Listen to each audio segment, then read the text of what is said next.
In cybersecurity, it's always this constant game of cat and mouse. Defenders build these massive walls, and attackers just find clever new ways to get around them. But what if the secret passage wasn't something new at all? What if it was a feature that was there the whole time, just waiting for someone to use it in a way nobody expected? Well, that's exactly what we're going to dive into. This is the million-dollar question, right? You're an attacker, or maybe a red teamer, and you're staring down this incredibly powerful security tool, a digital watchdog that's designed to spot anything and everything suspicious.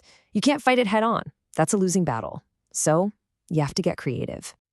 And that's precisely what one security researcher did. They built this tool called EDR Redirect, and the real genius behind it is that it doesn't use some complex foreign weapon.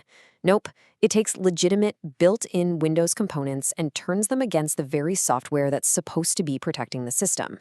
It's a total blindside. Now, to really appreciate just how clever this whole thing is, we first have to understand the opponent. We need to know what we're up against. So let's talk about EDR software. Think of it as the elite security guard for a computer, an endpoint. It's watching everything, all the time. But here's the key part. Its own headquarters, the folders where its program files live, are like a digital fortress. Seriously, even if you have administrator rights, you can't just waltz in and start messing with its files. The EDR's own defenses are just too strong. Okay, so if we can't just kick down the front door, we've got to find a crack in the wall, right? And that's where the first technique from EDR Redir comes in. It exploits this little-known Windows feature called a bind link.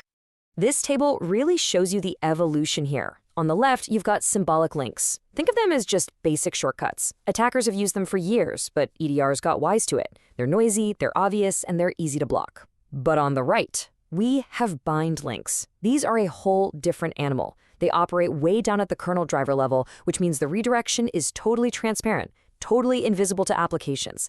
And here's the kicker. It can do what a symbolic link can't. It can redirect one of those protected folders without even needing special privileges. So how does this attack actually work? It's almost frighteningly simple. First, the attacker picks their target, the EDR's protected folder.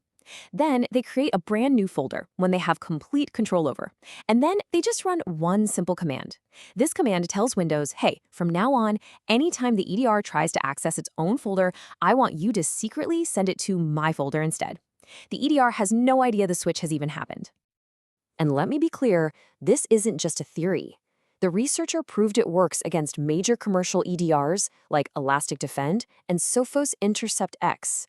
In both of those tests, that digital fortress was successfully and silently moved to a location completely controlled by the attacker. But of course, the story doesn't end there. Every great attack has to be tested against the final boss, right? The biggest target of them all, the security software that comes on practically every Windows machine on the planet. And this is where it gets interesting. The bind link trick, it just failed. For some reason, Windows Defender completely resisted the redirection. That crack in the wall just didn't work on this fortress. It really looked like the attack had hit a dead end. I mean, this is the moment where most people would probably just give up, right? The most common EDR in the world seems to be immune to this clever new trick. But you know what they say, when one door closes, you start looking for a window. And that window came in the form of another legitimate Windows feature, one that was originally designed for cloud storage. This next technique, this is less like finding a crack in the wall and more like building a Trojan horse. Faced with Defender's solid defenses, the researcher didn't back down. It was time for Plan B. And this approach was arguably even more ingenious than the first. So this next part involves something called the Cloud Filter API.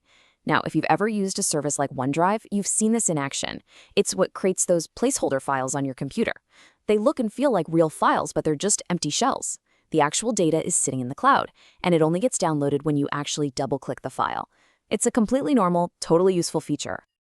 But the researcher discovered this amazing little quirk in the system. As they put it, a small oversight, maybe even a bug in how this feature was designed, could be turned into a massive advantage.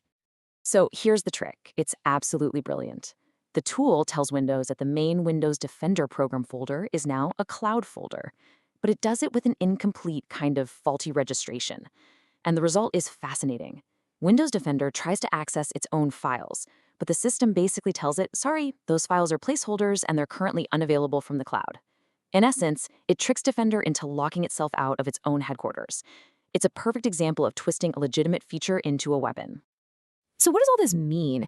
I mean, these two techniques are more than just a cool party trick. This discovery really shines a light on a fundamental blind spot in how we think about system security.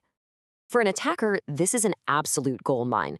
Once that folder is redirected, they can plant their own malicious files for the EDR to run, or they could just leave the new folder totally empty, which would cause the EDR service to just fail on startup.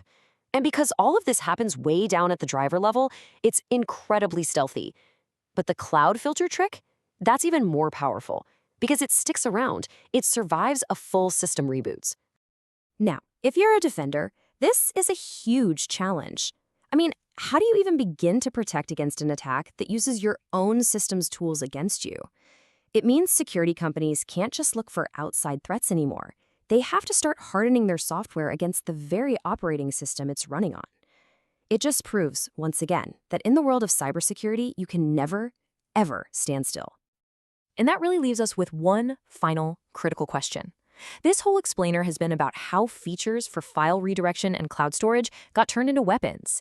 It really makes you wonder, what other perfectly normal everyday features in our operating systems are just one clever idea away from becoming the next major security flaw?